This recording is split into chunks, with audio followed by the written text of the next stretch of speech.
Hasta luego, Juliana. Si se anima, me cuenta, me escribe al interno. Bueno, profe, hágale pues, dale. Muchas gracias. Que estés muy bien, chao. Bueno, chicos, retomando entonces este asunto de los elementos de vidrio, les voy a enviar por acá al grupo una figurita. Una figurita para que ustedes, esto no es una tarea, no es para entregar, pero sí es para que ustedes de ahora en adelante recuerden los nombres y la función. Entonces, miren, aquí les envío al grupo 3174. Yo sí estoy compartiendo pantalla. No, ¿cierto? Así muy difícil. Bueno. Entonces les acabo de enviar acá al grupo. Mavis estaba sin poder entrar. Este dibujito, como les digo, no es para entregar, pero sí necesito que ustedes se acuerden de los nombres. Entonces, complementen por favor y lo tienen para ustedes, para su uso, para que se acuerden, para que nunca más se olviden del nombre. Este primero, ¿cómo se llama? Beaker, con B larga, con K, se escribe beaker, o vaso de precipitado. ¿Y para qué sirve? Para contener sustancias, para hacer diferentes procedimientos que no tengan que ver con mediciones exactas. Probeta, sí, su función es medir exactamente una cantidad específica de agua. Esa es la función probeta. Pipeta también mide exactamente, pero cantidades más pequeñas.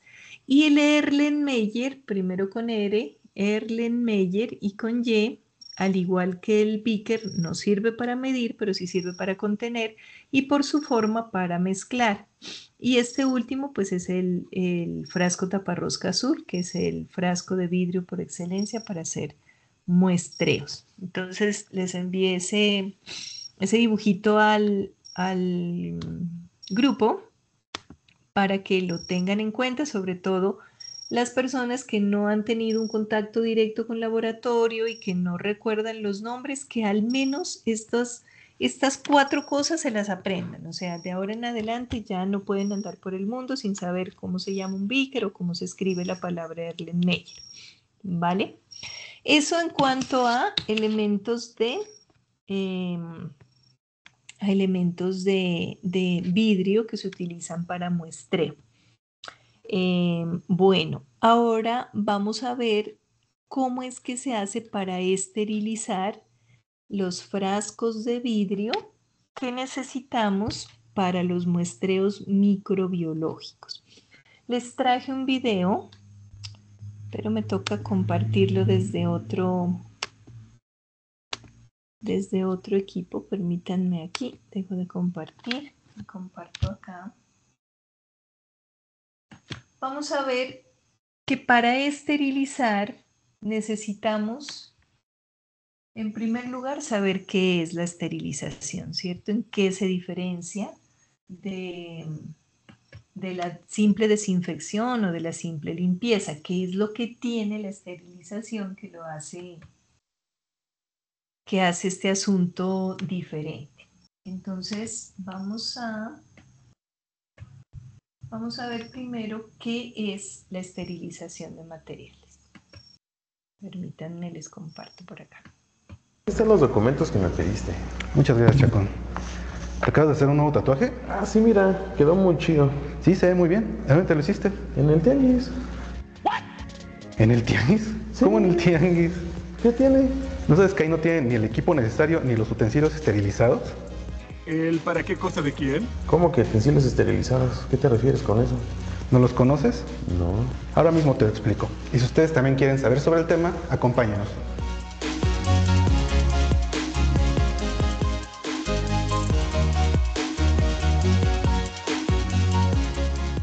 Antes que nada, comencemos con una definición. ¿Qué es la esterilización? La esterilización es un proceso que elimina de las superficies todos los microorganismos vivos, incluidas las esporas. El proceso de esterilización se puede llevar a cabo mediante actividades mecánicas, como lo puede ser el calor húmedo o el calor seco, o incluso con actividades químicas, como lo puede ser el óxido de etileno. Algo importante a resaltar es que un objeto desinfectado no está esterilizado. Sin embargo, un objeto esterilizado sí está desinfectado. Esto se debe a que la desinfección solamente destruye microorganismos patógenos y no esporas, algo que la esterilización sí realiza. Ojo con esa que es la diferencia más importante. La esterilización deja completamente inerte el frasco que metimos a esterilizar, no solamente eliminando por la alta temperatura y presión rastros de bacterias, sino las esporas. Las esporas son la forma de reproducción de algunos microorganismos que utilizan como su material genético en pequeños huevitos que son muy difíciles de matar, no solamente por lo pequeño, sino por lo resistentes. Entonces, esa es la diferencia. Y muy importante lo que dijo este señor. Un recipiente que esté desinfectado, o sea que le echamos alcohol, que le echamos cloro, no está esterilizado. Mientras que un recipiente esterilizado sí podemos decir que también está desinfectado. Entonces, ojo con eso. Ahora pasemos con los tipos de esterilización.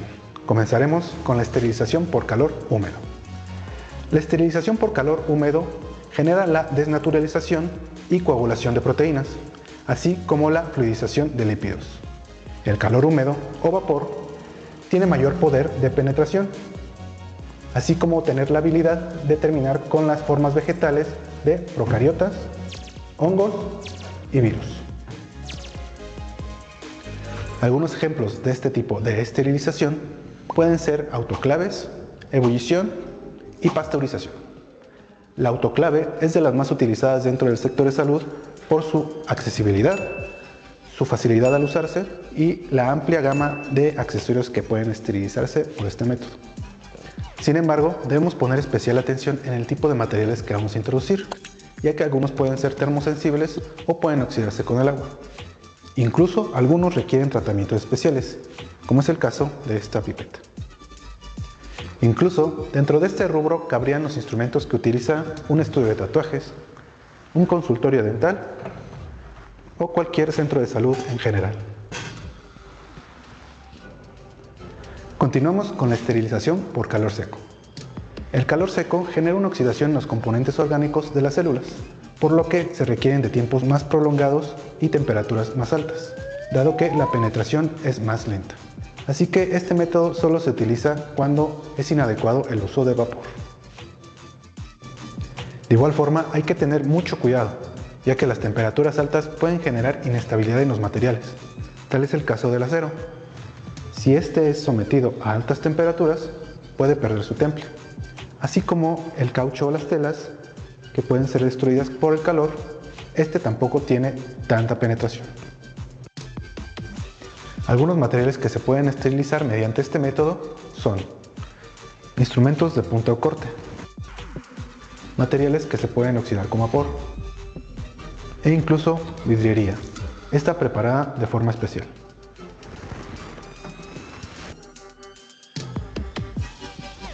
Pues bien, ya conocemos lo que es la esterilización, algunos de sus equipos, aplicaciones, métodos y material a utilizar.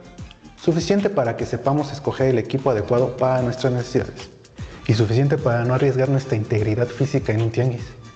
Chacón, vete a checar.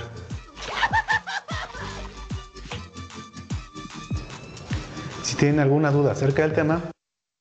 Bueno, respecto a este asunto de la esterilización y la forma como empezaba el video, es muy importante, no solamente para efectos de trabajo en laboratorio del tecnólogo, sino para cualquier cosa de nuestra vida, tener en cuenta que hay algunos elementos que se deben esterilizar para que entren en contacto con nuestro cuerpo, como todos los elementos, por ejemplo, de de odontología, todos los elementos que se deben usar para hacer un tatuaje o para hacer alguna cosa que vaya a interferir con su piel. Entonces, ahí la importancia de escoger buenos sitios. Bueno, aquí estoy compartiendo pantalla. Vamos a mirar entonces, a recordar según el video qué tipo de esterilizaciones hay. Ya vimos que hay esterilizaciones por calor húmedo que se llevan a cabo en unos equipos que ya vamos a ver específicamente cómo son las autoclaves, que son como una olla a presión. Y las temperaturas internas que se manejan son más o menos de 120, 125 grados y una atmósfera de presión mínimo 15 minutos. Eso garantiza que todo lo que haya tenido ese material pues se haya eliminado. Es el tipo de esterilización más usado. También se puede utilizar la esterilización por calor seco, que como no tiene el vehículo que es el agua que transporta el calor, pues toca someterlo a más temperatura, en este caso 170, 180 grados y durante una hora. Y muchos elementos no resisten estas temperaturas, o sea, ahí las tapas de plástico, el caucho, pues ya no funcionan igual. ¿Qué condiciones o características debemos tener en cuenta para llevar estos elementos de esterilización? Bueno, en esto de la esterilización también hay otro método que era el que usaban las antiguamente las abuelas o las madres para limpiar los teteros de los bebés, que era dejar el frasquito, que los teteros antes eran de vidrio, y se lo ponía a hervir durante una hora. Entonces también era una forma de esterilizar, pues no tan sofisticada, pero también era una forma de matar los microorganismos.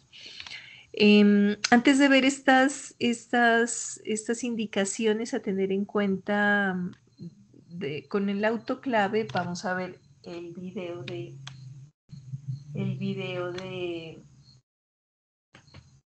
autoclave. Denme un minuto.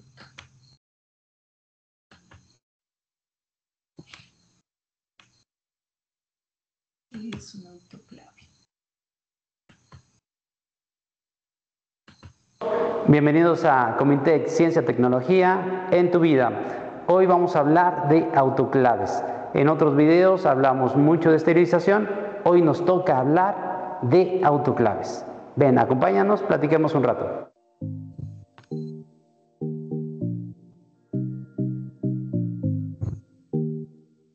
Calor húmedo y esterilización, digamos que hoy en día es el pan nuestro de cada día en la industria farmacéutica, en la industria alimenticia, es dentro de los laboratorios de microbiología, es algo que se utiliza todos los días. Todos los días nosotros como laboratorio de calibración, como laboratorio de reparación y como proveedores de equipo de laboratorio, es una de las demandas más recurrentes día tras día. ¿Qué son las autoclaves? Las autoclaves son ese artefacto, ese instrumento que nos permite poder generar condiciones de mayor energía dentro del calor húmedo, de mayor temperatura dentro del calor húmedo. ¿Cómo funciona una autoclave? Es muy sencillo, es una olla de presión. Es una olla donde nosotros colocamos agua, por eso la humedad, agua, colocamos el material o las soluciones a esterilizar y empezamos a suministrar temperatura, calor. ¿Realmente qué es lo que funciona? ¿El agua? No, lo que funciona, el agua solamente es el vehículo. El agua es el vehículo que transporta el calor y que hace que ese calor se ponga en contacto con todos esos agentes microscópicos, esos gérmenes, esas bacterias que queremos eliminar. Entonces, esa agua transformada en vapor contiene cierto nivel de energía. Esa energía va a estar dada por la temperatura a la que está. Si nosotros empezamos a calentar una olla abierta, sin tapa, con agua, en Veracruz, en una playa a nivel del mar, esa agua va a necesitar 100 grados centígrados de temperatura para poder ebullir, generar vapor. Pero ¿qué pasa si estamos en la Ciudad de México? La Ciudad de México tenemos una altura, en esa altura hay menos atmósfera, hay menos presión y entonces ya no necesitamos 100 grados, ahora necesitamos 78 grados. Eso ya es un problema. Bueno, aquí pues este video es mexicano, pero funciona igual en todas partes del mundo. Si estamos a nivel del mar, llámese Barranquilla, llámese Cartagena, por ejemplo, Barranquilla está a 18 metros sobre el nivel del mar. ¿Eso qué implica? Pues que a 100 grados centígrados es que bulle el agua a esa altura, ¿cierto? No está en 0, 18, pero tampoco alcanza a, a tener repercusión tan bajita altura. Pero si ya nos vamos, por ejemplo, a la ciudad de Armenia, Armenia está a 1480 metros sobre el nivel del mar y aquí en esta ciudad el agua ebulliría a 95 grados centígrados. Si nos vamos por allá a una ciudad más fría como Bogotá, que está en 2640, el agua ebulliría a 92 grados. Y así si seguimos subiendo en altitud, ¿por qué es menor la temperatura necesaria? Porque la presión que ejerce la atmósfera, o sea, la cantidad de aire que hay encima de esta parte aquí donde está esta olla, entre más arriba esté, es menor la cantidad de aire que tiene encima y por lo tanto la presión atmosférica es menor. Mientras que a nivel del mar, toda esta masa de aire ejerce presión. Entonces la presión es mayor. Por eso es que para poder ebullir el agua, aquí necesita 100 grados centígrados y cada vez que vamos subiendo en la montaña, cada vez va a necesitar menos temperatura para ebullir. Entonces, este ejemplo que nos da el video es de la Ciudad de México, pero funciona igual en todo lado. Entre más arriba estemos, más... Problema, porque entonces la bacteria puede resistir esos 78 grados. Más arriba estemos, menor es la temperatura necesaria para vencer la presión, porque la presión es menor. Ese es el asunto. Por eso es que entre más alto estemos, hay menor, el agua ebulle a menor temperatura. ¿Qué es lo que hacemos? Simplemente la cerramos. Empezamos a cerrarla, se empieza a generar una presión porque el vapor ocupa más espacio dentro del mismo recipiente. Al ocupar más espacio dentro del mismo recipiente, empieza a generar presión hacia el agua que aún se encuentra en estado líquido. Y los Chicos, y ese es el principio mismo de la cocción. gérmenes Si se han dado cuenta, cuando ustedes van a cocinar un alimento, cómo se cocina más rápido o cómo en realidad se cocina cuando le ponen la tapa. Y así logran también que bulla más rápido, que se caliente más rápido, porque cierran el sistema y eso hace que la presión dentro del recipiente aumente. Entonces lo que necesitamos en la olla a presión, si tenemos la olla a presión, pues sí que es un autoclave. Si la tenemos en ciudades altas, o incluso en el mismo nivel del mar, pues muy difícilmente vamos a lograr sobrepasar los 100 grados centígrados. Entonces, como necesitamos al menos 120, 125, tiene que estar tapada. Esos sistemas, ya va a mostrar acá la figura, son herméticamente cerrados. Sometidos a temperaturas más altas. Por eso las autoclaves pueden llegar hasta 120, 130 grados centígrados. Pues llegó el tiempo de hablar de las partes de las autoclaves. Para mi gusto, son 4 los elementos importantes dentro de las autoclaves. Mucha gente te hablará de 3 de ellas. Yo quiero hablarte de una 4. La primera, la más importante, es el elemento calefactor. ¿Okay? El elemento calefactor es esa resistencia que va a hacer que se calienten las cosas. No vamos a utilizar fuego, es peligroso, utilizamos resistencias. Estas resistencias hacen que calienten, ¿no? Son pedazos de metal que generan cierta resistencia a la corriente eléctrica y entonces empiezan a calentarse y eso hace que el agua se caliente. Entonces, número 1, el elemento calefactor. Número 2, el termómetro. ¿Cómo medir la temperatura? Obviamente sabemos que a mayor temperatura asesinamos a esos malditos bichos. El termómetro es un elemento muy importante. El elemento debe de estar calibrado y debe de resistir las condiciones a las cuales debes de someterlo. Ahorita platicamos más del termómetro. Número 3, un manómetro. Debes de controlar la presión. La presión es importante porque si tú excedes temperatura y tu autoclave no es de la calidad adecuada, puedes generar una explosión. Esta explosión por las altas presiones, pues te pueden generar un accidente. Entonces, el manómetro, su medición, su calibración y su control es importante. El cuarto elemento, para mi gusto y para mi recomendación, lo más importante, la válvula de seguridad. Siempre tener un auxiliar que te permita aliviar la presión de ese autoclave o que te pueda asegurar de que no vaya a explotar. Puedo decirles que solamente el 20% de la industria utiliza autoclaves con válvulas de seguridad. Pongan mucha atención a eso, ¿sí? Chicos, quiero hacer hincapié en algo muy importante, los termómetros. Antes la forma de medir la temperatura era con un termómetro, muy sencillo. Te ponían la mano y si estaba caliente, pues decían que tenías temperatura. Ya después empezaron a existir diferentes termómetros. Existen estos termómetros que son los más utilizados dentro de la industria hasta el momento, porque ya empezó a cambiar todo esto. Los termómetros de vidrio y de mercurio. Ya no se utiliza mercurio, ya también se utiliza alcohol, pero son muy frágiles. Si lo sometes a altas temperaturas, simple y sencillamente el mercurio explota, no explota, se dilata y hace que esto explote. Es peligroso. Entonces, antes utilizaban estos termómetros en las autoclaves. Había un pequeño orificio con una pequeño sello de goma y se colocaba esto dentro de las autoclaves. Eso era un gran riesgo, por eso ya no se utilizan esos termómetros y utilizamos lo que llamamos termómetros bimetálicos, ¿no? Ese es un tema del cual hablaremos en otro video, del cual les explicaremos cuál es el diferencial y la referencia para utilizar los termómetros bimetálicos, pero sí quiero que conozcan que existen diferentes tipos de termómetros como este, como termómetros o termopares, que también son sensores de temperatura, y como termómetros bimetálicos. Es importante que tu autoclave tenga termómetro bimetálico, ¿ok? Ya existen sensores y cámaras termográficas que nos están ayudando a hacer otro tipo de cosas, pero la temperatura es importante. Recuerda, quieres más temperatura para eliminar los más elementos posibles y los más resistentes. Se llama termoresistencia. Quieres abatir la termoresistencia de esos microorganismos. Entonces, es importante que tengas un muy buen termómetro. Chicos, vamos a hacer un review, ¿ok? ¿Qué necesitamos en un autoclave? 4 elementos.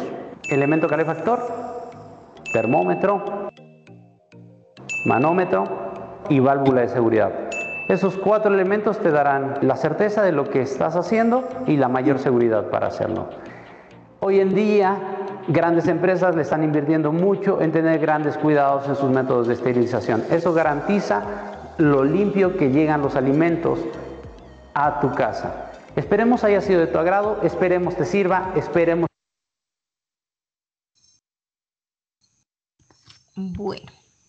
Voy a compartir nuevamente pantalla por acá para revisar entonces las condiciones que nos dice la plataforma que deberíamos tener en cuenta.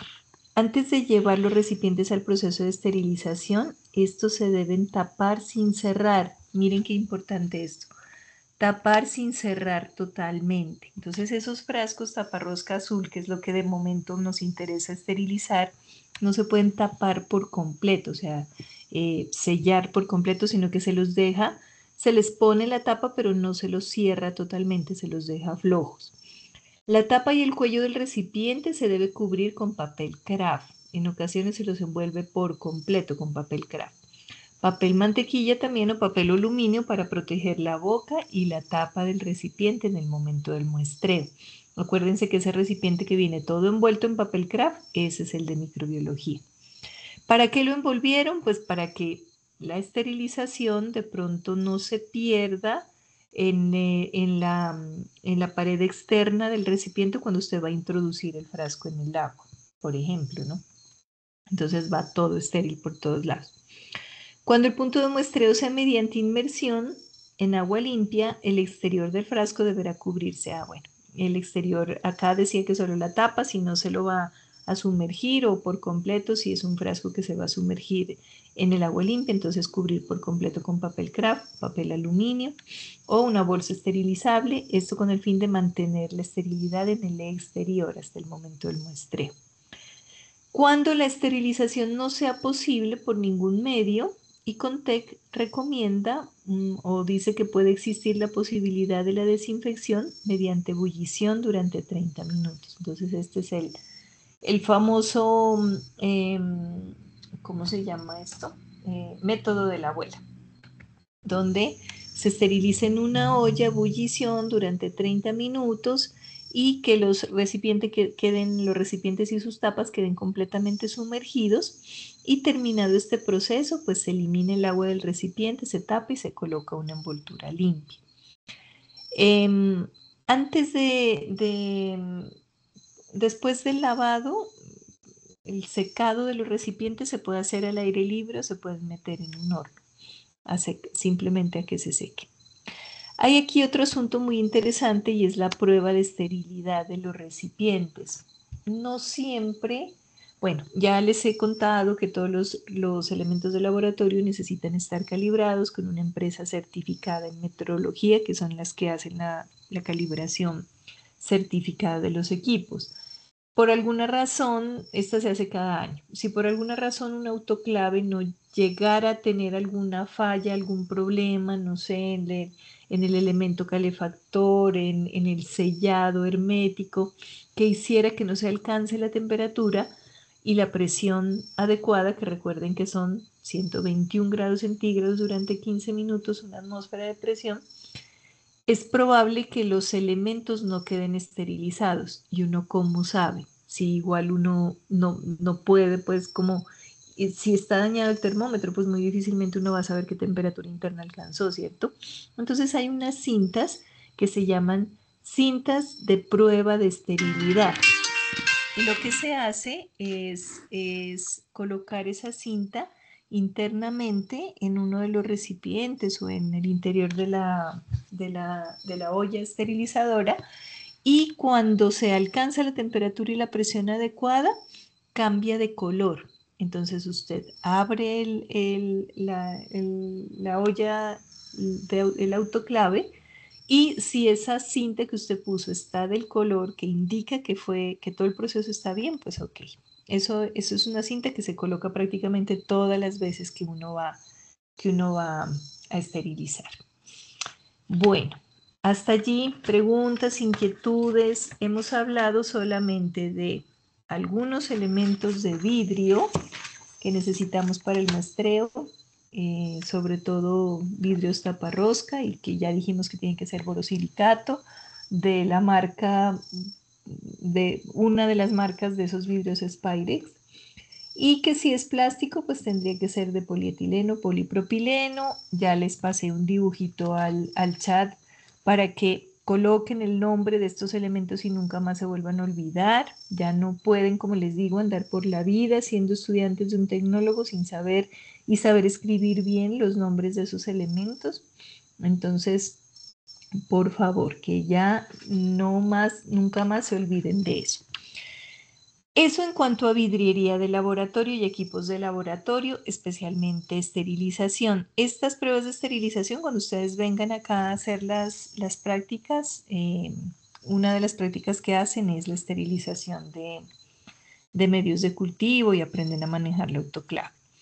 En cuanto a equipos y herramientas de muestreo, ¿se acuerdan que la clase pasada hablábamos de unas botellas especiales que hay para hacer muestreo, sobre todo cuando es en lagos o en el mar o en océanos o en cualquier fuente hídrica donde necesitemos captar el agua pero a cierta profundidad, que no sea una cosa como de meter la mano y hacer inmersión del frasco, sino que lo necesitamos a 10, a 5 metros debajo de la superficie? Entonces aparecen estas botellas que, si ustedes las ven aquí, que están como más claras que lo que las veíamos la clase pasada, prácticamente es la misma botella, mire. Esta botella Nansen fue la primera que se utilizó. Dice: el objetivo es obtener muestras de agua a profundidades determinadas. Se emplean botellas colectoras dotadas de mecanismos de cierre para confinar la masa de agua que se encuentra a la profundidad de interés, donde se utilizan más en estudios oceanográficos. Se emplean normalmente para el análisis de pH, salinidad, oxígeno disuelto, nutrientes inorgánicos. Esta botella es un frasco que tiene tapa por arriba y por abajo. Aquí miren la tapa por arriba y muy parecida a esta otra, aunque si medio me acerco ahí se sube la definición. Solo que las botellas Nansen eran metálicas, en su momento fueron metálicas, fue la primera que existió. Como habían muchos analitos o muchos parámetros que reaccionaban con el metal, entonces luego salieron estas Niskin, que son como de las más usadas en este momento, que si se dan cuenta ahí en la figura, son varias botellas Nansen, pero estas son plásticas. Entonces puede ser un tren de muestreo así como el que ven aquí en la figura, o puede ser una sola, pero esas son las botellas Niskin.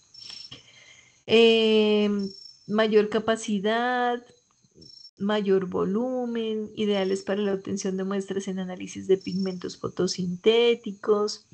Dice que hay que tener bastante precaución cuando se usan estas botellas en el muestreo de aguas con alto contenido de sólidos sedimentables porque se van llenando lentamente y se puede sedimentar y taponar la entrada. Pero en últimas es la misma botella, ya vamos a ver un video de la botella en uso. Y la botella de Van Dor, la única diferencia es que estaba horizontal, o sea, si se dan cuenta la Nansen y la Niskin entran paradas, verticales. Y la Van Dor entra de manera horizontal, o sea, entra acostadita, pero tiene los mismos mecanismos de la tapa superior e inferior que mediante un peso, ya les voy a mostrar cómo en un video, se mete la botella con un lastre que la lleva hasta la profundidad que usted necesita. Rápidamente, como ella se llena en el momento en que llega, se la cierra y con un mecanismo exterior y ya usted sale con la cantidad de agua que recogió allá en la profundidad donde mandó la botella. Estas son las famosos equipos de muestreo manual cuando necesitamos una muestra a determinada profundidad. Entonces miremos cómo funcionan estas botellas Niskin, que son las mismas Nansen pero plásticas, y las mismas Van Dor pero verticales, porque las Van Dor bajan horizontalmente. Miremos, ya les comparto pantalla.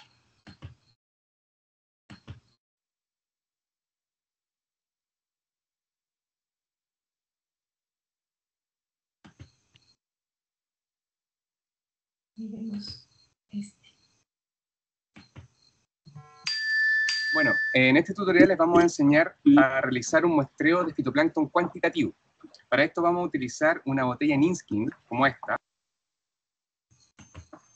que se basa en un sistema de cerrado automático, el cual se realiza mediante la utilización de esto, que es un mensajero, que una vez que cuando tengamos la botella en la profundidad deseada, lanzamos el mensajero por la cuerda y hacemos el cerrado automático mediante la presión de este gatillo, el cual activa el cerrado de las dos válvulas que se encuentran a cada extremo de la botella.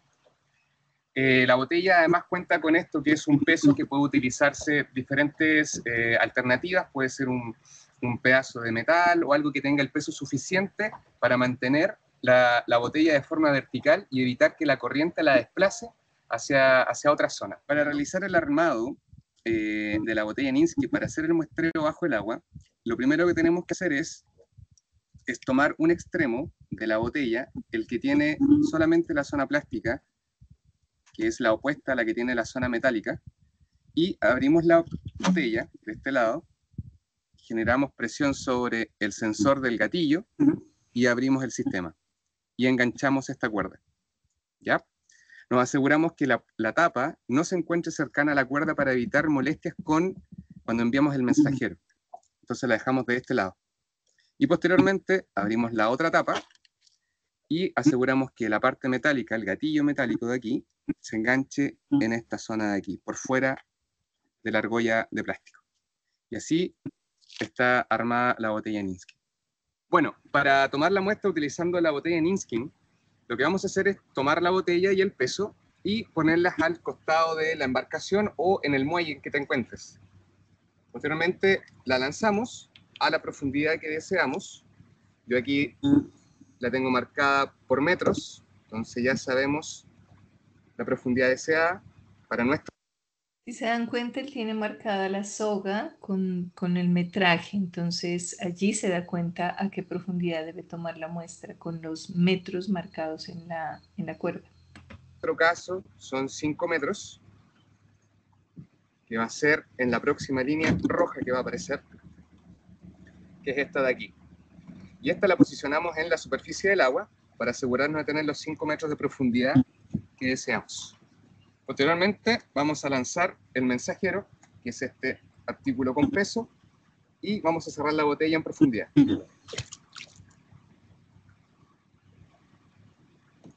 Y subimos la botella con la muestra de agua de los 5 metros que queremos colectar.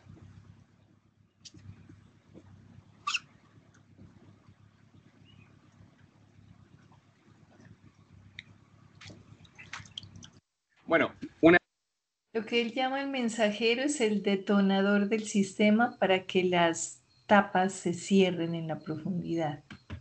Una vez que hayan obtenido la muestra de agua con la botella, tenemos la opción de vaciado lento para la muestra es utilizando este pituto que se encuentra aquí y podemos llenar lentamente el envase, ¿ok?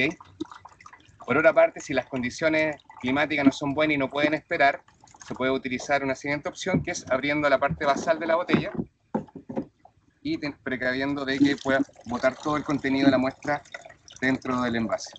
Lo ideal es que obtengas 1 litro de agua, como este, porque posteriormente lo vamos a filtrar por una red para obtener una concentración de fitoplancton abundante para poder analizar en el Foursquare.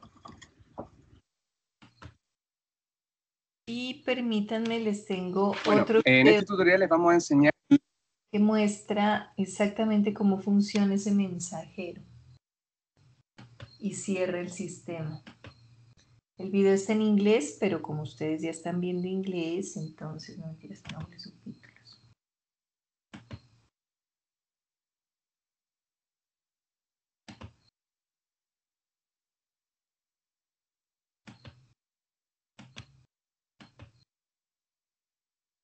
Subtítulos, no me deja poner subtítulos.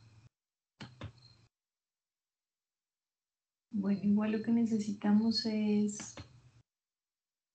Esperemos ahí que se genere. Lo que necesitamos es que miren, pues igual ustedes son unos duros, igual me imagino que van a entender también algunas cosas.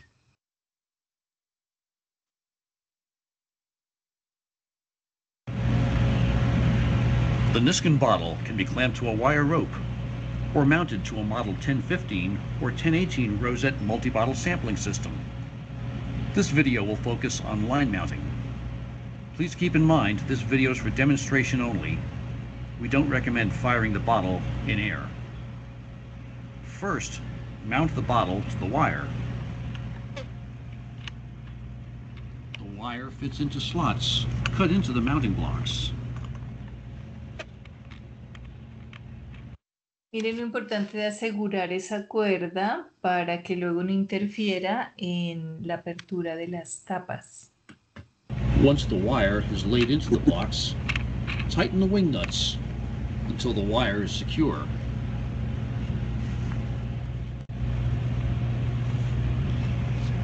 Fasten the dead weight to the bottom of the wire to help keep the line straight.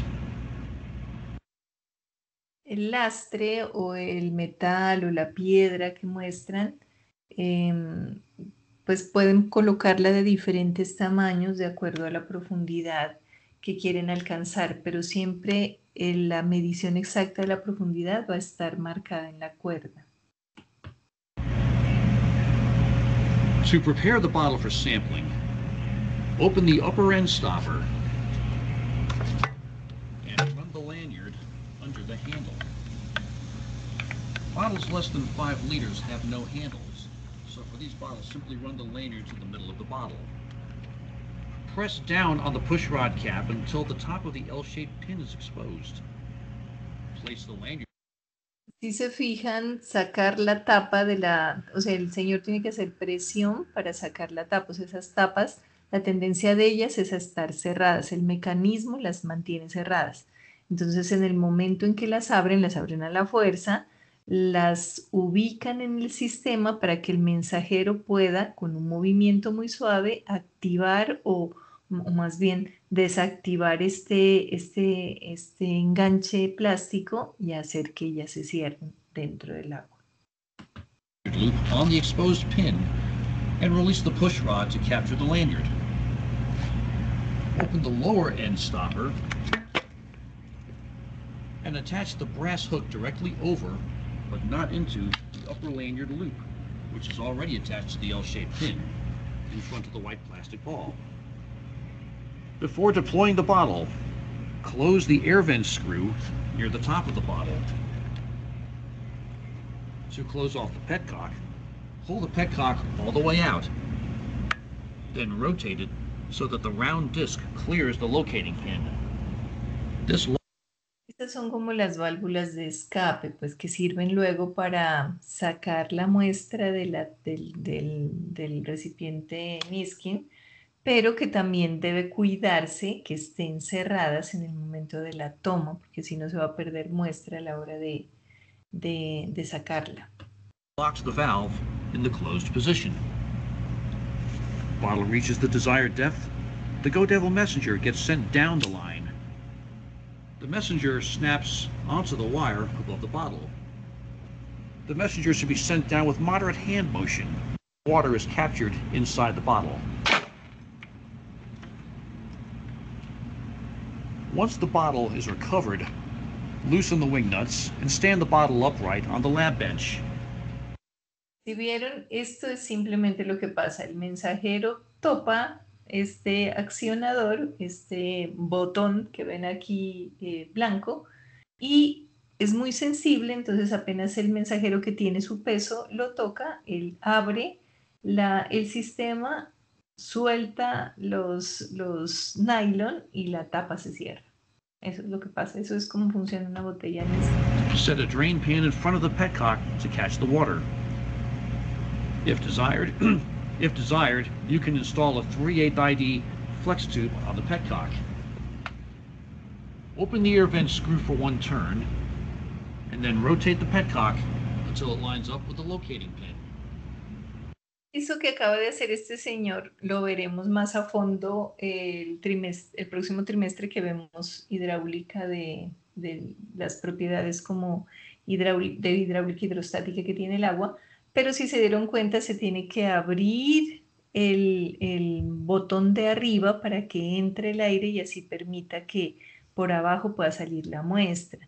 Si usted no abre ese orificio arriba, pues muy seguramente por acá no va a querer salir el agua, porque la presión, bueno, eso lo veremos con más calma el próximo trimestre, pero la presión atmosférica que se generaría a la entrada de este tubo sería mayor que la que tiene el agua para salir y no la dejaría salir. Entonces, si abrimos arriba, dejamos entrar presión atmosférica por arriba y empuja el líquido. Por eso es que tiene que estar abierto el de arriba, el botón de arriba para que el agua salga por aquí abajo, si no, no le sale. Estos son recipientes que muy seguramente para los tecnólogos que entren a trabajar en el interior del país, pues muy rara vez los vemos, pero los que están en la costa muy probablemente se van a topar con ellos, sí o sí. O bueno, nosotros en el interior también algún estudio específico, algún muestreo en algún lago, no está de más que tengamos en cuenta todos estos detalles. Push the pull disc down on the pin, and the water will drain into the drain pan. After each use, flush the bottle with room temperature fresh water and leave open to dry, then close the bottle for storage. The bottle is closed. General Oceanics offers aluminum wall mounting racks that can support 3 or 6 bottles. Do not drop or throw the bottle. Keep fingers away from open end stoppers. Do not fill the bottle with chemicals other than seawater. Bueno, ¿por qué hablamos casi siempre de muestreos oceánicos? Porque es donde más se utilizan este tipo de botellas. Pero no está de más que en algún río de gran profundidad, en alguna fuente hídrica, donde se necesite hacer un muestreo de alguna condición importante que no sea el agua superficial, sino a determinada profundidad, tengan ustedes que usar este tipo de elementos. Entonces era muy importante que los conozcan. Las famosas botellas, entonces, que pueden ser Nansen, Niskin o Van Dor, cualquiera que sea que se encuentren. La única diferencia entre las dos primeras va a ser solamente el material. Nansen metálicas, Niskin plásticas, y las Van Dor la posición, que estas bajan horizontales y las otras dos bajan verticales. Bueno, en cuanto a muestreos automáticos, veíamos la clase pasada que podemos encontrar diferentes tipos y modelos de muestreadores automáticos y que ya dependerá como de la referencia que les toque manejar y del tipo y de para qué y cuánto y cómo. ¿Para qué hacemos muestreos automáticos? Es para evitar mandar al muestreador todos los días a cada rato, sino que si lo que necesitamos es un monitoreo constante de la fuente, pues muy probablemente estemos necesitando tomar una cantidad específica de muestra durante cada media hora o cada 15 minutos, pues y eso más fácilmente lo hace una máquina. Entonces se programan este tipo de máquinas para que una bomba automáticamente con un temporizador pues vaya tomando la muestra ella misma y el muestreador no esté como todo el tiempo pues allí metido, sino que se logre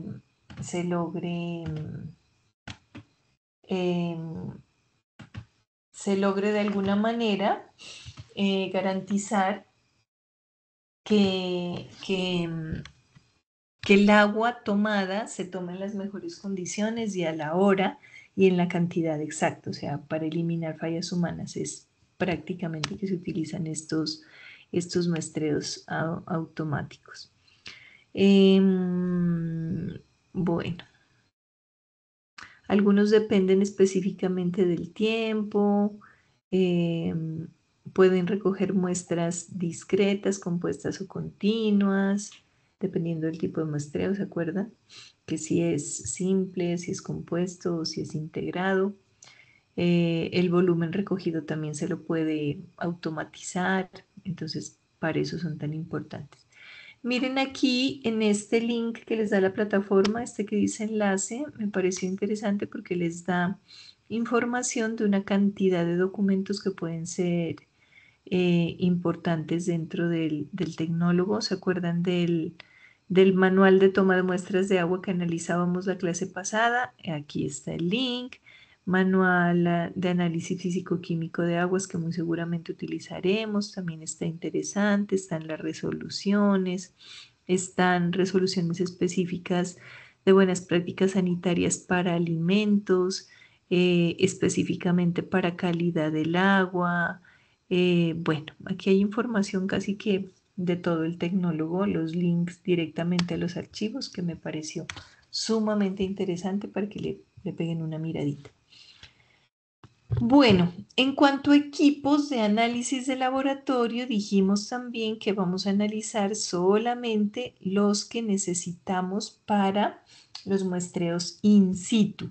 ¿Qué es in situ? En el sitio, en el momento, en el lugar donde estemos haciendo el muestreo. ¿Y por qué tomamos estas variables allí en ese momento?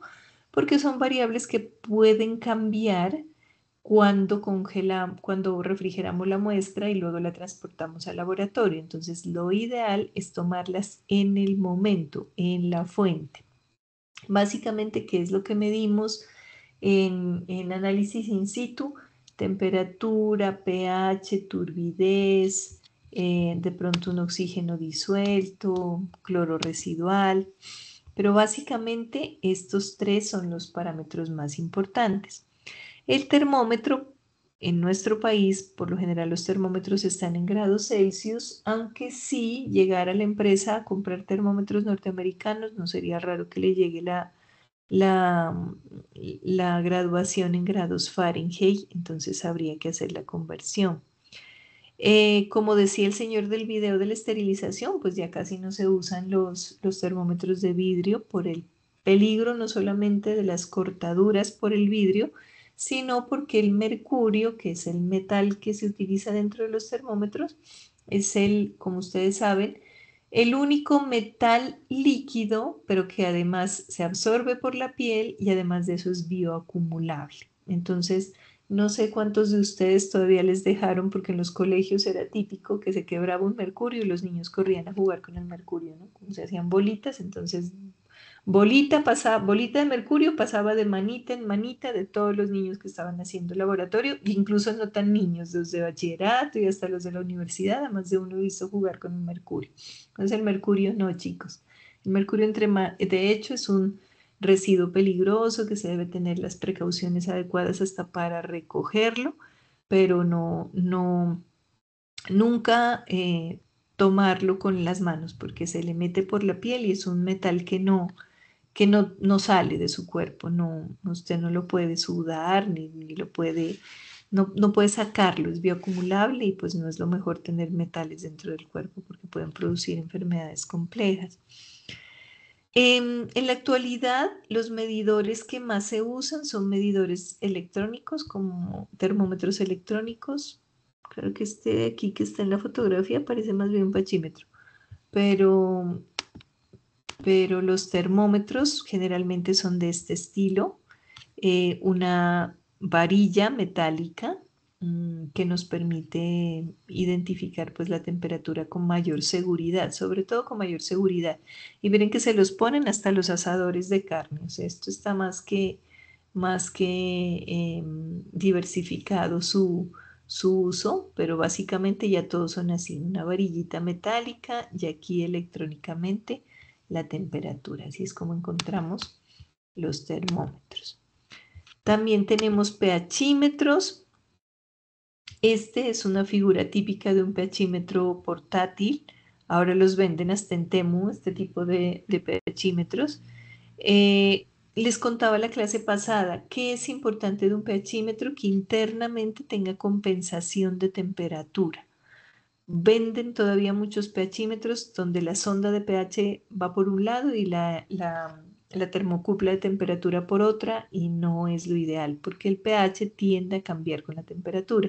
Y lo ideal es que el equipo mida el pH pero con referencia a la temperatura que tiene el agua. Entonces estas son celdas electroquímicas que miden como el potencial o la cantidad de hidrogeniones que tiene el agua, y eso en una escala específica pues nos da la cantidad de acidez o de basicidad que puede tener una sustancia.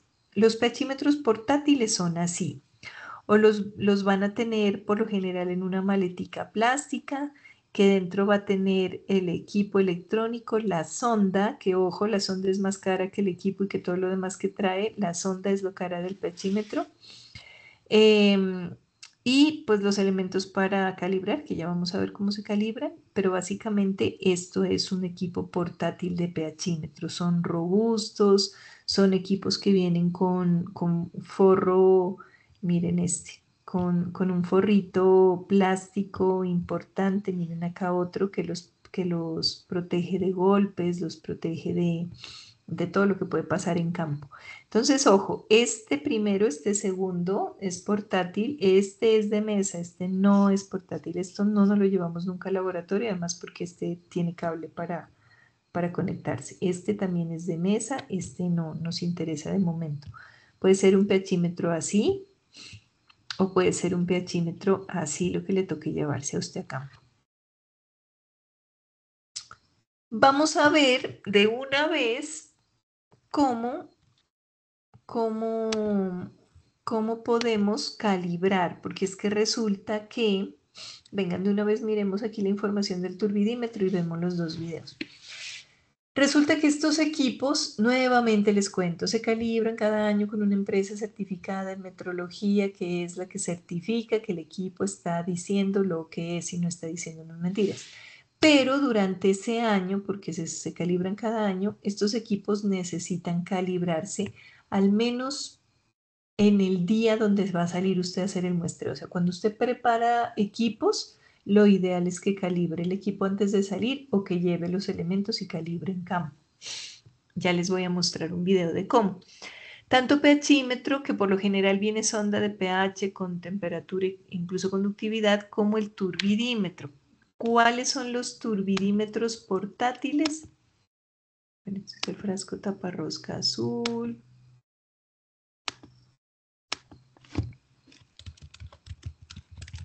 Turbidímetro portátil. Entonces vamos a encontrar diferentes equipos para medir turbidez, turbidímetros o nefelómetros o turbidímetros nefelométricos, que son los que más se usan en agua potable por su precisión. Todos son así, con pilas, pequeñitos, le caben a usted en una mano. Esta es la celda que les decía que a veces es amarilla y toca meterle en ácido, pero son así. Puede ser solo turbidímetro, puede ser colorímetro, puede ser un mini espectrofotómetro con el que usted pueda medir hasta 100 parámetros. ¿Con qué tecnología usan? Ellos internamente tienen una lámpara que por lo general es de tungsteno que lanza rayos de luz. Y de acuerdo a la absorbancia de esos rayos o tramitancia que tengan dependiendo del analito que vayan a... porque es que cada sustancia tiene la propiedad de absorber o repeler esos rayos de una forma única.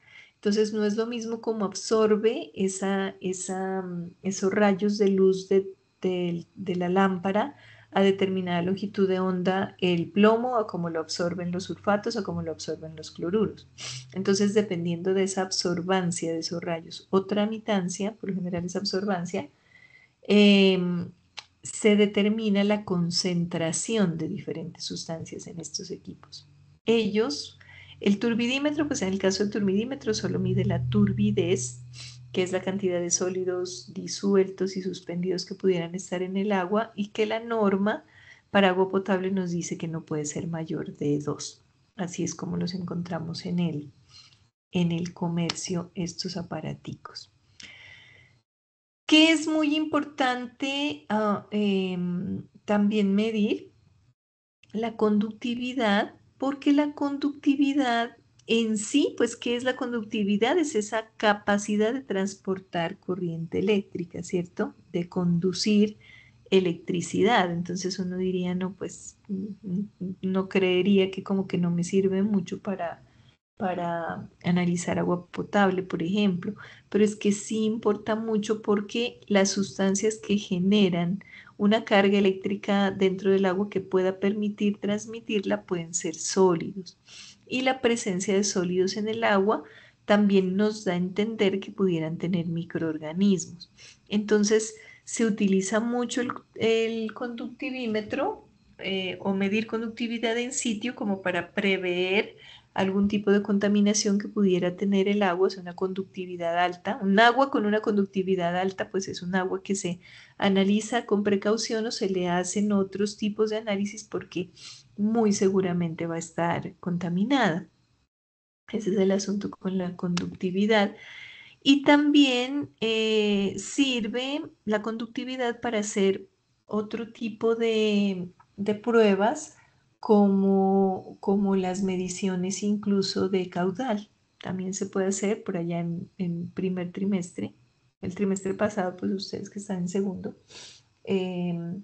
veíamos que disponiendo una cantidad específica de sal en un punto de una fuente hídrica, la conductividad obviamente de ese punto va a cambiar y en la medida en que se va diluyendo la sal y perdiendo la conductividad, podemos a través de un método físico-químico calcular el caudal, puede llegar a ser proporcional. Entonces, medir la conductividad es bastante importante.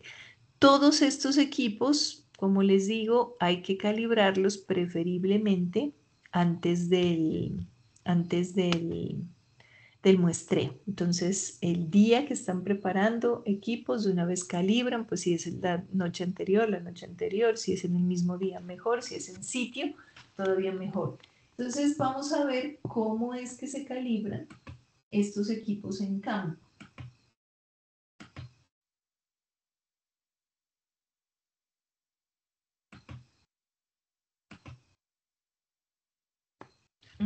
La mayoría de videos de equipos que seguramente les muestre van a ser de la marca Hanna. Existen equipos robustos, sumamente buenos para trabajo en laboratorio, como Hatch, como Elkencam. Hanna veo que ha sacado una nueva línea. Esta nueva línea este video que vamos a ver es nuevo porque Hanna no era muy robusto para trabajo de campo, aunque sí tenía equipos muy buenos para sala, para laboratorio. Este es una línea nueva de Hanna. Lo que sí tiene súper bueno son los videos, por eso es que casi siempre les estoy mostrando videos de Hanna Montana. Vamos a ver cómo mentiras, es de Hanna nomás, el laboratorio se llama Hanna. Vamos a ver cómo se calibra. Video de Hanna Instruments. En este video realizaremos la calibración del medidor portátil e impermeable HI 9814 de la línea de Growline. Este equipo es muy ligero y nos permite medir pH, conductividad eléctrica y sólidos totales disueltos. En esta ocasión les mostraremos cómo calibrar su medidor con 3 tipos de calibración diferentes. Primero haremos una calibración rápida utilizando la solución de calibración de un punto. Este nos permitirá calibrar el pH y la conductividad eléctrica al mismo tiempo.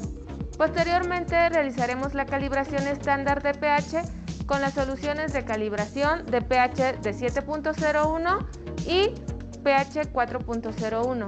Y finalmente calibraremos la conductividad eléctrica con la solución estándar de 1.41 microsiemens sobre centímetros. Para lograr que el electrodo tenga una respuesta más rápida, debemos colocar suficiente solución de almacenamiento en la tapa para que cubra completamente el bulbo de vidrio y esperar al menos 1 hora para que se hidrate el vidrio sensor. Antes de la calibración debemos enjuagar con agua destilada para retirar los cristales de cloruro de potasio que se forman debido a la solución de almacenamiento. ¿Se acuerdan que la clase pasada les decía que esas ondas sí o sí se tienen que guardar metidas en una solución de KCl, que es el cloruro de potasio, porque es lo que mantiene ese bulbo que es de vidrio a salvo de cualquier rayón, de cualquier contaminación? Entonces, para medir el pH, lo primero que tenemos que hacer es lavarle ese reactivo que tiene la sonda. Con mucho cuidado de no... Esas ondas, miren que vienen súper protegidas. De hecho, allí ni siquiera alcanzan a ver ustedes el vidrio porque el plástico lo está recubriendo por completo. Entonces, tener mucho cuidado de con la punta del frasco lavador no dañar el bulbo de vidrio. Recordemos agitar nuestra sonda para retirar el exceso de agua. Nunca debemos de secar la sonda con un paño de limpieza porque esto puede generar cargas estáticas o dañar nuestro vidrio sensor. Para realizar la calibración de un solo punto, necesitamos la solución de calibración QuickCal HI 50036. Abrimos el sobre desde la parte de arriba. Podemos realizar la calibración directamente del sobre. Debemos asegurarnos de que haya suficiente líquido para que cubra completamente el bulbo sensor. En el equipo presionamos y mantenemos el botón de encendido hasta que aparezca Quick. Debemos colocar la sonda en la solución de calibración, posicionando el sobre en un ángulo de 45 grados para asegurarnos de que cubra todo el bulbo detector. Esperamos a que en la pantalla aparezca la palabra guardado y ahora sí, el equipo ya se encuentra calibrado con la solución de un solo punto. El equipo volverá automáticamente a la pantalla de medición sin necesidad de apretar ningún botón. Cuando el equipo ya está calibrado, las lecturas que aparecen en pantalla deben ser cercanos a 6.86 de pH, 5.0 milisiemens y cercano a 2500 partes por millón si el factor de conversión que se utiliza es de 0.5 o 3500 si el factor de conversión es de 0.7. Cuando realizamos una calibración rápida, el icono del indicador de estado de la sonda permanece en blanco. Si deseamos conocer el estado de la sonda, debemos realizar una calibración de 2 puntos. A continuación, realizaremos la calibración estándar de 2 puntos con las soluciones de pH de 7.01 y 4.01.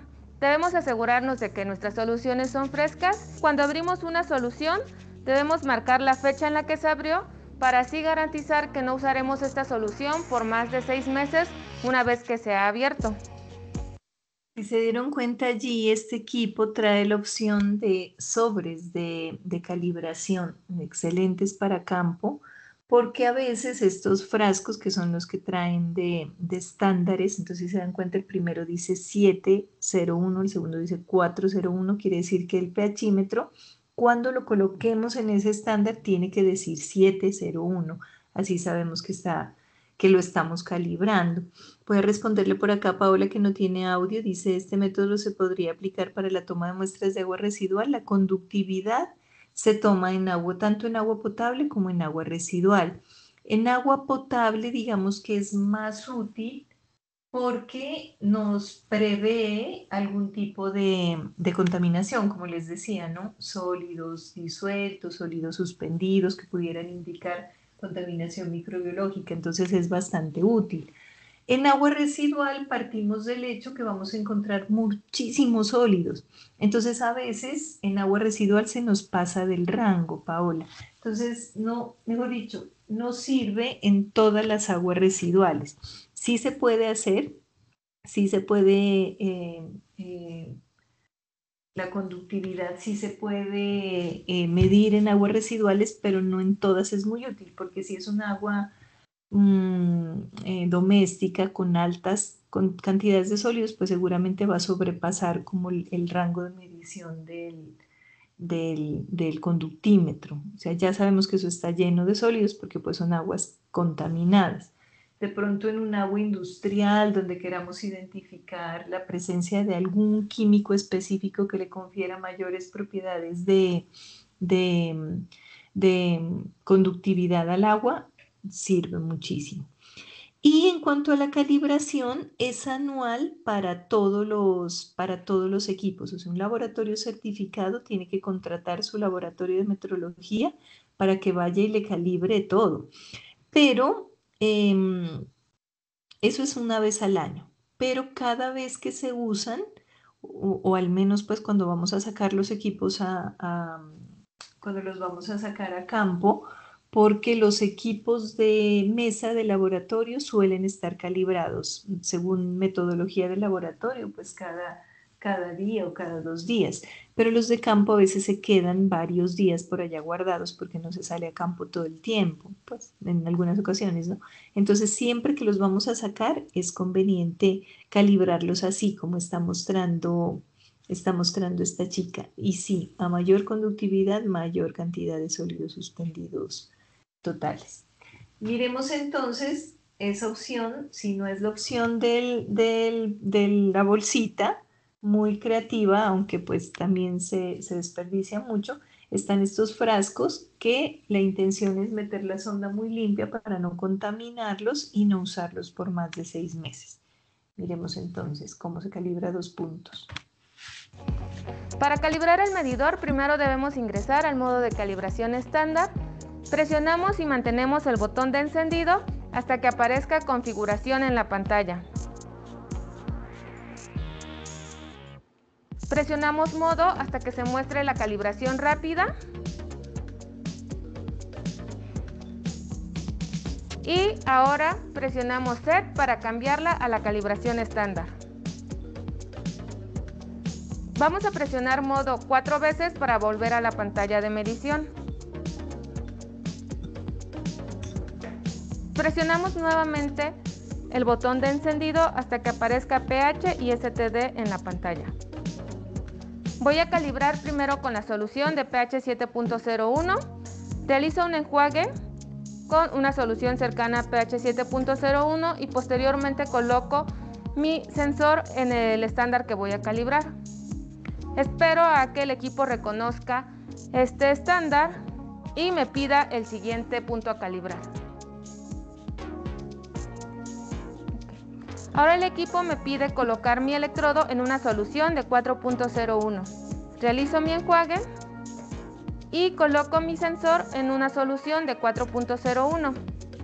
Cuando se acepta la calibración aparece guardado y el medidor volverá al modo de medición normal. Una vez realizada la calibración, En la pantalla aparecen los iconos 4 y 7 para mostrar que se ha calibrado en estos puntos, y el icono de estado de la sonda ahora sí aparece completamente lleno. Esto quiere decir que nuestra sonda se ha calibrado correctamente. Finalmente realizaremos la calibración del parámetro de conductividad eléctrica. Desde la pantalla de medición presionamos nuevamente el botón de encendido hasta que aparezca el estándar de conductividad eléctrica. Colocamos la sonda en el estándar de calibración, en este caso 1.41 microsiemens sobre centímetros. Si el equipo reconoce el valor del estándar, se muestra la palabra REC y WAIT parpadea hasta que se acepte la calibración. En la pantalla aparece la palabra SAFE por unos segundos y regresamos al modo de medición normal. El equipo permite la calibración de conductividad eléctrica a un punto, ya sea utilizando el estándar de 1.41 milisiemens o 5.0 milisiemens. Y bien, esta ha sido la forma en la que podemos realizar la calibración. Si se dieron cuenta, las unidades de medida de la conductividad son microsiemens. Es una forma de medición eléctrica. La capacidad de medición pues depende del equipo con el que tenga el laboratorio, y las tomas automáticas sí, también se pueden para agua residual, se pueden para agua potable o se pueden, de hecho yo diría que se usan más en agua residual, porque en agua potable se acuerdan que veíamos que es muy común el uso de muestreos simples. Entonces un muestreo simple pues es fácil que lo haga una persona, pero ya un muestreo compuesto, que es lo que por lo general hacemos en agua potable, en agua residual, perdón, que estamos tomando un poquito de muestra cada ratico, ya sea cada media hora o cada hora, y si eso es continuo durante varios días, pues lo mejor es hacerlo con un medidor automático. ¿Qué más? Wilfredo, sí, conductividad máxima y mínima la define el equipo, por lo general, las especificaciones del equipo traen esa especificación, y la unidad de medida es microsiemens. Entonces, ahí en la pantalla del equipo ustedes ven, dice pH, porque las unidades de pH sí son unidades de pH, o sea, no tiene otra. O dice microsiemens, o dice grados centígrados o Fahrenheit, dependiendo del equipo, o también dice de una vez sólidos suspendidos totales, puede decir SST, dependiendo del equipo que les hayan comprado. Bueno, y otro instrumento absolutamente necesario para pruebas de campo que no menciona la plataforma es el oxímetro. El oxímetro, sí, ojo, solo se usa en agua potable. Porque, ¿qué es el oxímetro? O agua de río, ¿no? Agua corriente. Agua cruda, corriente o potable. ¿Por qué no se usa en agua residual? Porque pues se supone que en agua residual no hay oxígeno disuelto, porque es residual, porque está contaminada. Entonces muy difícilmente vamos a encontrar oxígeno disuelto en el agua residual, y más podemos dañar la membrana, que es costosita. En agua potable y en agua corriente sobre todo se utiliza mucho para determinar cuál es la cantidad de contaminación que pudiera tener el agua. Entonces, por lo general, las corporaciones autónomas definen unos umbrales o unos límites permisibles de oxígeno disuelto en el agua cruda que usted no puede sobrepasar. Entonces, si el río al que usted pretende hacer un vertimiento lleva 5 miligramos por litro de oxígeno disuelto, usted no lo puede dejar con menos de 5. Tampoco lo puede dejar con más de 5, porque pues muy difícilmente con un vertimiento va a poder mejorar el agua, ¿no? Va a tender a empeorar, pero muy seguramente la corporación autónoma le va a decir, si usted lo recibe en 5, o lo recibe en 10, o lo recibe en 15, así mismo me deja el agua. Entonces ahí es que sirven mucho los oxímetros, porque el oxígeno sí muy fácilmente, el oxígeno disuelto en el agua muy fácilmente, por un cambio de temperatura, por un movimiento del agua, él se escapa. Así como entra muy fácil, así igual se escapa. Entonces, los oxímetros son estos equipos. Permítanme, yo les muestro por aquí cómo es la calibración de un oxímetro. ¿Qué es una sonda? Es muy parecido al pHímetro. La única diferencia es que la sonda del oxímetro tiene una membrana especial, que en el caso del pHímetro, toda la sonda es la cara. O sea, si el pHímetro vale 4 millones, la sonda vale 3. En el caso del oxímetro, lo cara es justo esa membranita. Van a verla aquí, ¿verdad?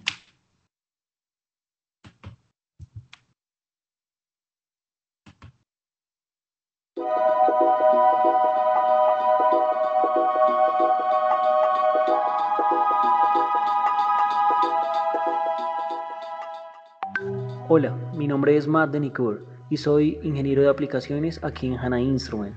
Hoy voy a enseñarles cómo preparar, calibrar y operar el HI 9147, medidor de oxígeno disuelto resistente al agua. La medición de oxígeno disuelto OD es importante en una variedad de aplicaciones incluyendo acuicultura, análisis de bebida, tratamiento de aguas residuales y calidad de agua. Lo primero que debemos hacer una vez tengamos nuestro kit es abrirlo y verificar que todo esté presente. Echamos un vistazo. Con el kit de medición usted debería recibir una sonda de medición,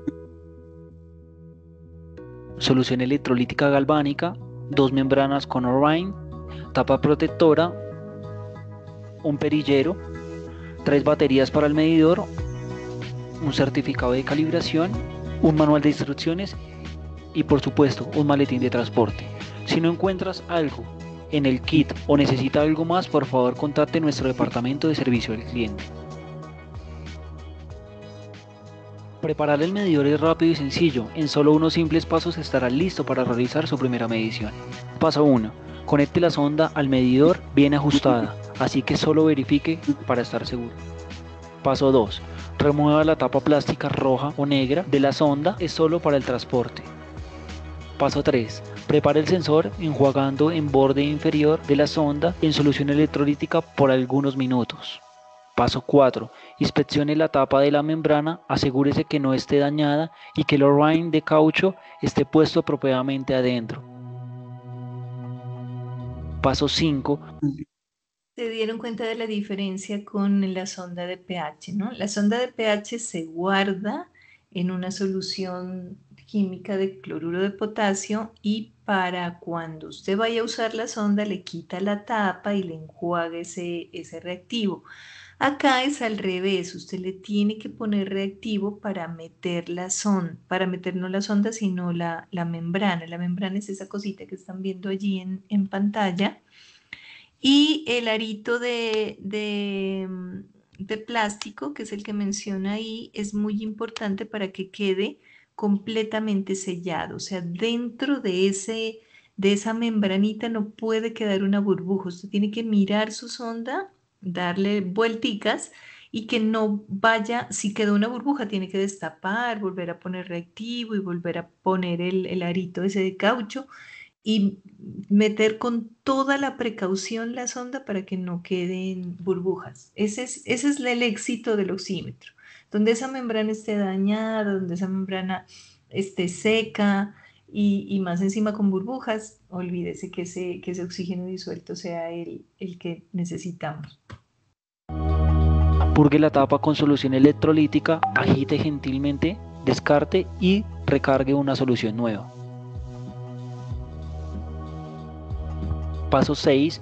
Golpee gentilmente un costado de la tapa para remover las burbujas de aire. No golpee la membrana en sí, esto podría dañar. Paso 7. Ahora con el sensor, mirando hacia abajo lentamente, atornille la tapa de la membrana girando contra las manecillas del reloj. Algo de electrolito podrá derramar, pero no hay problema. Paso 8. Finalmente ponga el protector plástico en la sonda, la cual debe ser puesta cuando la sonda no está en uso. Esto la mantiene segura y en buenas condiciones. Una vez se ha inspeccionado y preparado el HI 9147, siga adelante y encienda el equipo. La pantalla LCD deberá mostrar todos los segmentos y luego indicar la vida útil de la batería, ya que este es un medidor galvánico. Una vez que el mensaje desaparece, usted estará listo para calibrar. Todo está listo. Ahora vamos a calibrar. Esto no tomará mucho, es solo un paso simple de calibración que involucra un agua saturada en el aire al 100%, manteniendo la sonda mirando hacia abajo. Como es normal, sostenga la sonda sobre una muestra de agua.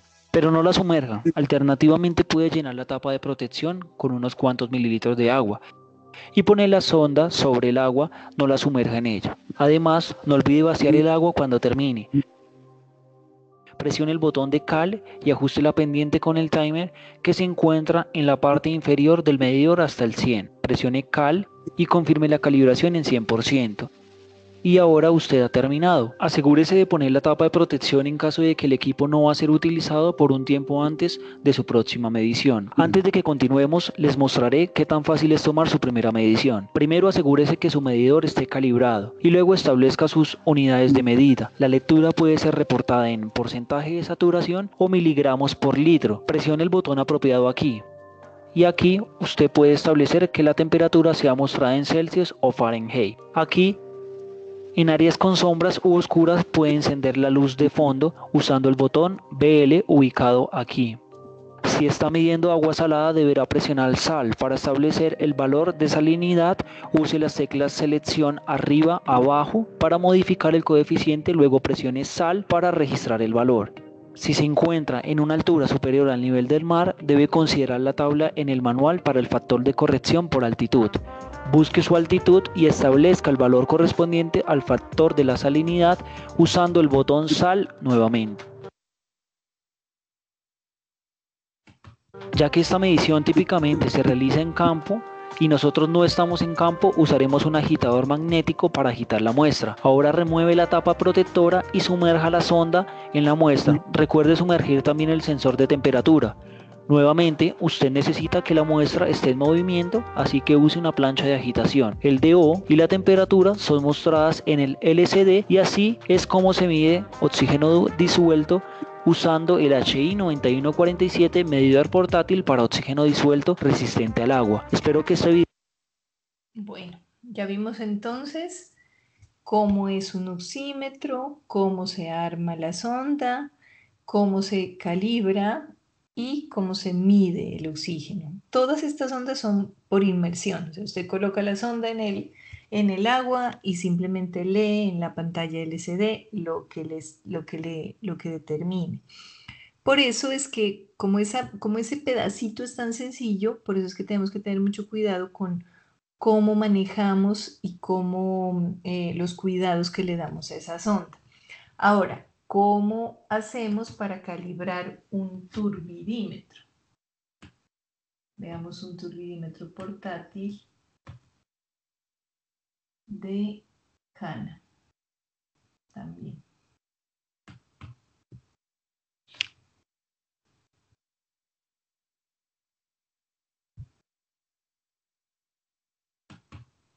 Hola, ¿qué tal? En el video tutorial del día de hoy realizaremos la calibración del turbidímetro HI 93703. Encendemos el equipo, en la pantalla aparecen unos segmentos y presionamos la tecla CAL. En cuanto dejan de aparecer las siglas CAL, se muestra la fecha. Si presiono Date, podemos modificar el año, el día y el mes. Si sigo presionando Date, también nos va a aparecer la hora y lo podríamos modificar si estuviese mal. Y después nos aparecen el valor de 0. Entonces voy a colocar mi primer estándar de 0 unidades de turbidez de formacina y presiono CAL. Aparecen las siglas ZIP y posteriormente, aproximadamente en 50 segundos, me pedirá el siguiente valor del estándar.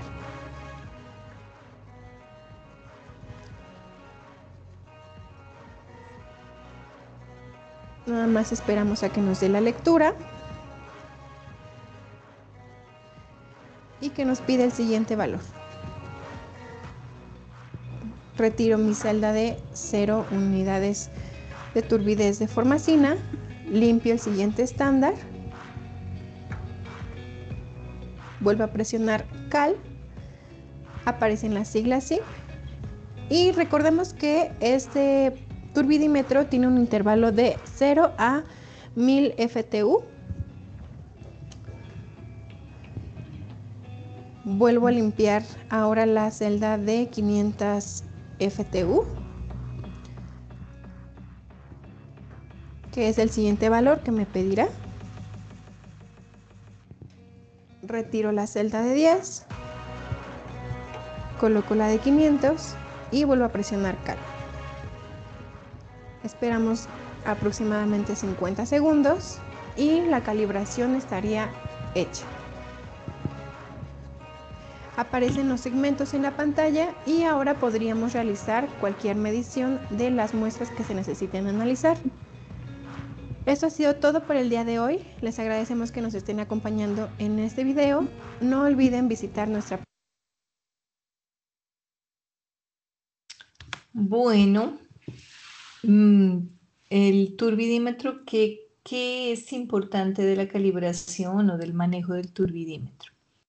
En primer lugar, las celdas que utilizamos para colocar la muestra deben estar completamente secas, pero se deben secar con todo el cuidado. Si se dieron cuenta ahí, tenía como un papelito de arroz o es un trapito súper suave y a veces también trae silicona como para poner por fuera, porque lo más importante del turbidímetro es que ese frasco no tenga rayones, ni esté sucio, ni tenga la huella digital. Si se dieron cuenta, la coge con todo el cuidado de la tapita para no tocarlo, porque si le mandamos una huella digital a esa celda, pues el haz de luz que tiene el turbidímetro de la lámpara de tungsteno, pues va a encontrar una serie de obstáculos que no son precisamente turbidez, sino su huella. Entonces eso es lo más importante del manejo del turbidímetro, y recordar que la unidad de medida de la turbidez es unidades nefelométricas de turbidez. Tienen una unidad propia, así como el color, que el color tiene una unidad que se llama unidad de platino-cobalto. La turbidez, entonces, unidades nefelométricas de turbidez. Así es como van a encontrar la unidad de medida en este tipo de equipos, que como les digo, también pudiera ser turbidímetro, colorímetro, espectrofotómetro. Entonces, según el número del programa, pues será la medición que va a tener. Entonces, ojo, la turbidez está donde diga unidades nefelométricas de turbidez. Bueno, esto es en cuanto a la calibración, las ondas. Ya nos queda ver la parte de seguridad y salud en el trabajo, pero no necesito que estén alertas y atentos y no cansaditos. Entonces no quiero, les propongo terminar allí, y la próxima clase comenzamos con esta parte que es cortica, pero que sí necesitamos ponerle como mucho cuidado cuáles son esas normas de laboratorio. Recuerden que dentro de este tecnólogo ustedes van a estar de pronto asistiendo o entrando a algunas plantas, algunos sitios e industrias donde tengan plantas de tratamiento de agua potable y residual, y van a hacer también acá en Armenia cuando vengan las prácticas de laboratorio. Entonces es muy importante tener en cuenta que existen algunos riesgos de la manipulación de este tipo de equipos y de reactivos.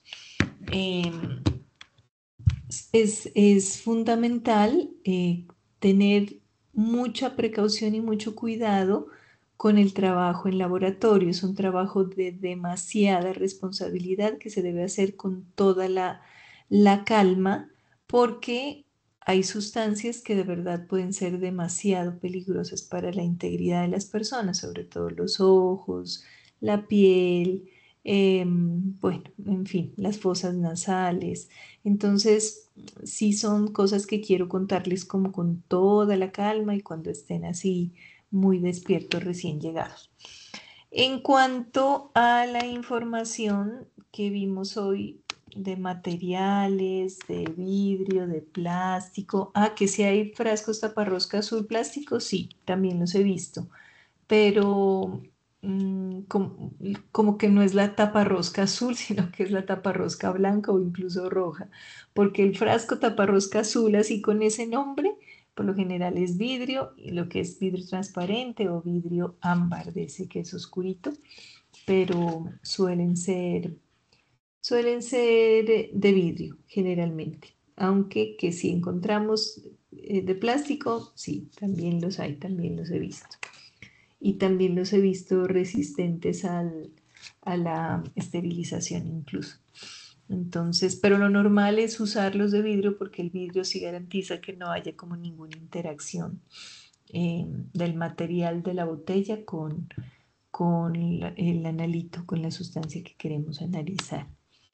¿Tienen alguna pregunta, algún comentario respecto al tema? ¿O quedó bien, quedó claro?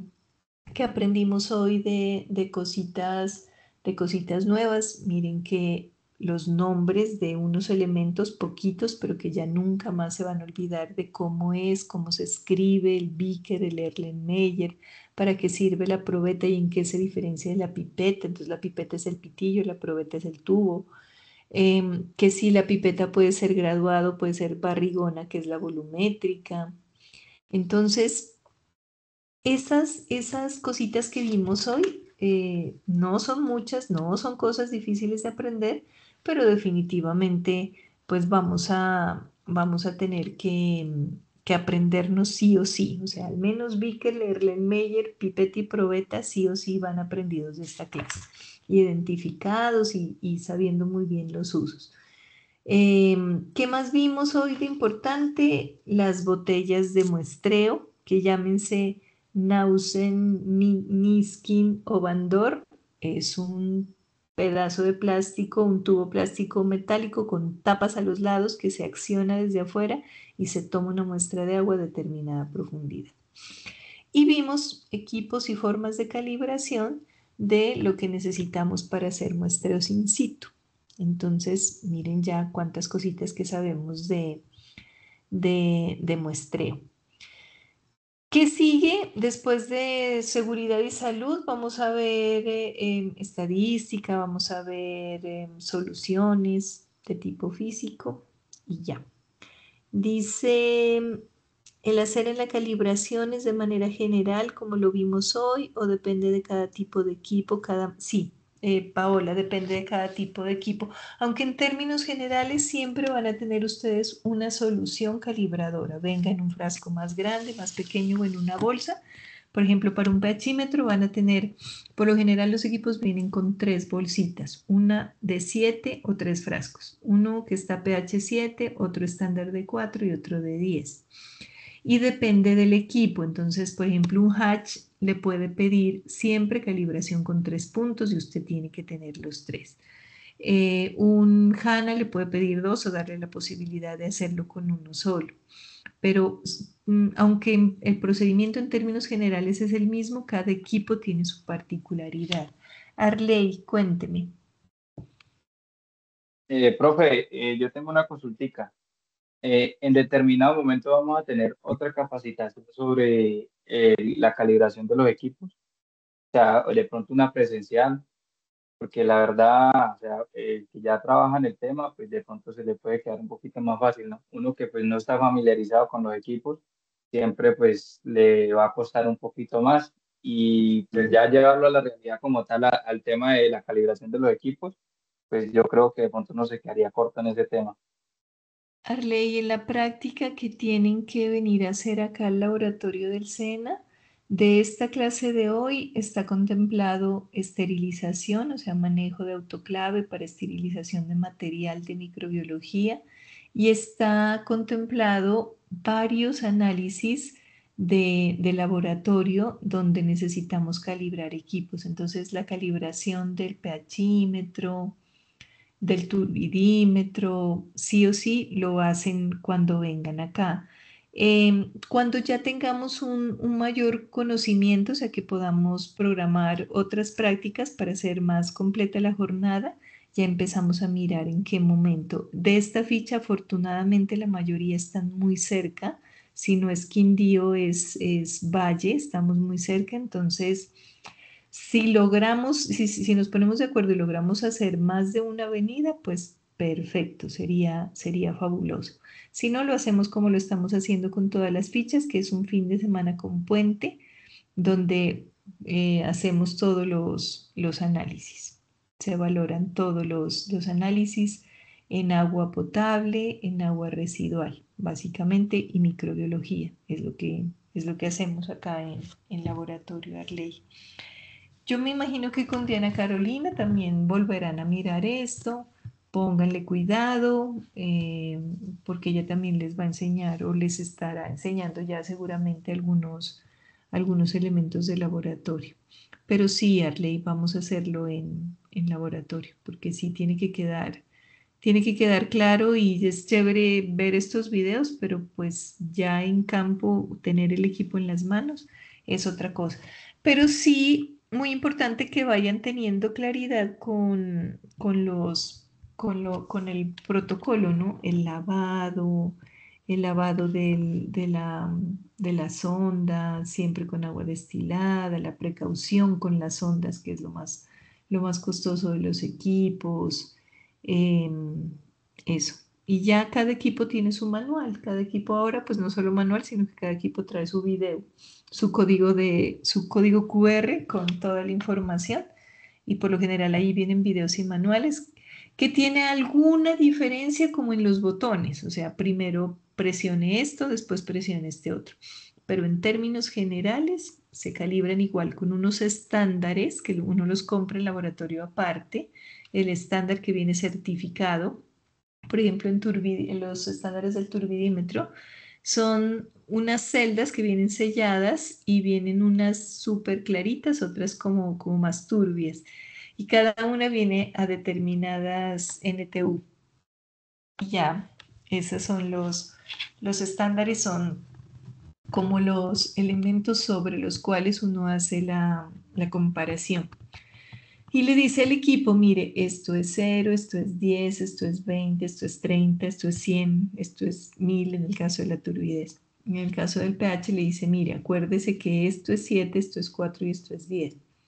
Entonces, para que cuando usted mide, él esté en lo suyo y no de pronto haya pasado alguna cosa que lo haya descalibrado y se haya perdido o bueno, es que pasan muchas cosas en un año y como la normativa dice una vez al año la calibración, entonces en un año pueden ocurrir varias cosas que descalibren los equipos.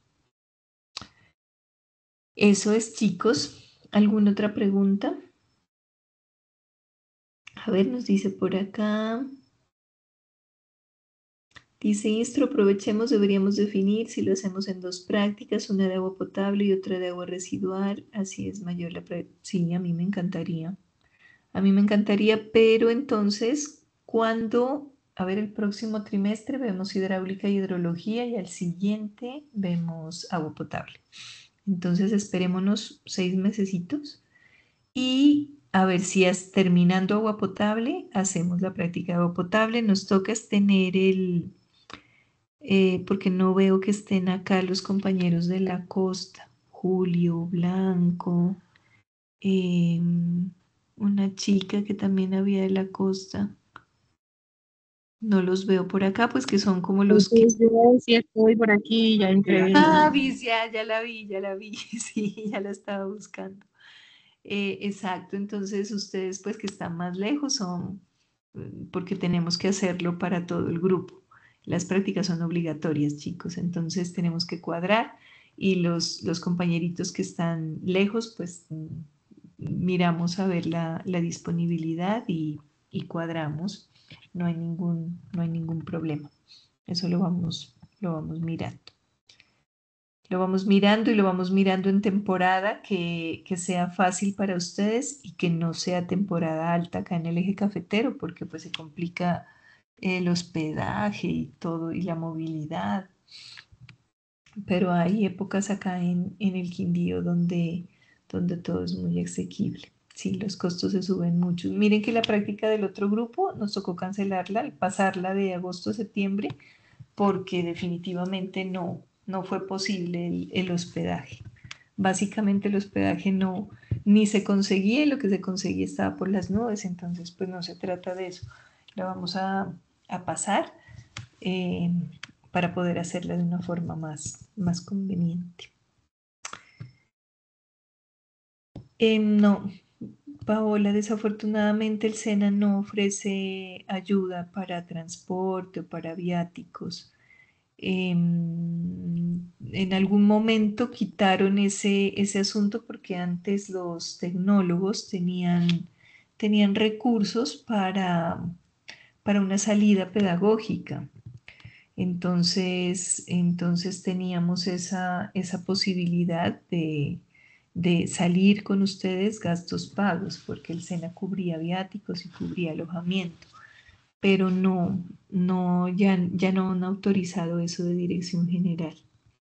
Igual con tiempo, claro, podemos pedir ayuda a las empresas, podemos organizar algo interesante. Como estamos empezando, tenemos tiempo, pero sí es importante ir mirando todo eso, ir mirando a quién podríamos solicitar apoyo. Sí, eso deberíamos ver. Eso deberíamos comenzar a ver qué auxilios podríamos solicitar. Algunos, por ejemplo, de la ficha que viene ahora para práctica, me apoyaron las empresas donde los chicos trabajaban. Me apoyaron con viáticos para mandarlos de Bogotá. En algunas empresas, en otras no.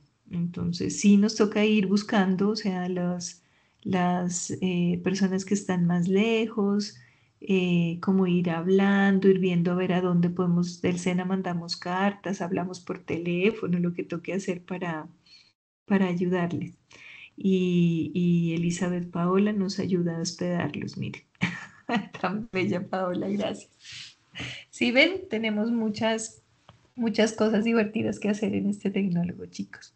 Esperemos que nos rinda bastante, y así como son ustedes de juiciosos, pues podamos hacer unas prácticas muy, muy buenas acá en el SENA. No, estamos hechos. Si vive al lado del SENA de gastronomía, es el agroindustrial, es el mismo SENA de donde sale este tecnólogo. Bueno, mis estimados aprendices, si no hay más preguntas, los dejo entonces descansar y nos vemos la próxima semana. Juiciosos entonces. Y gracias Arley por aceptar la postulación, y quedamos pendientes. Nos cuenta a ver qué es lo que hay allí, porque es la primera vez que vamos a tener representante de un programa a distancia, porque como les digo, este programa es nuevo en el SENA Agroindustrial del Quindío, porque diseñado está desde el 2017, pero acá en este SENA es nuevo y a distancia es el único. Entonces va a ver que le va a ir muy bien por allá a Arley, pero eso sí nos tiene que mantener informados. Eso es. Chicos, entonces los dejo descansar, que tengan un feliz resto de semana y nos vemos el próximo martes. Voy a parar por acá la grabación. Vale, profe, muchísimas gracias. Buenas noches para los Feliz noche, profe. Muchas gracias. Que descansen ya. Hasta luego, profe, gracias. Hasta luego.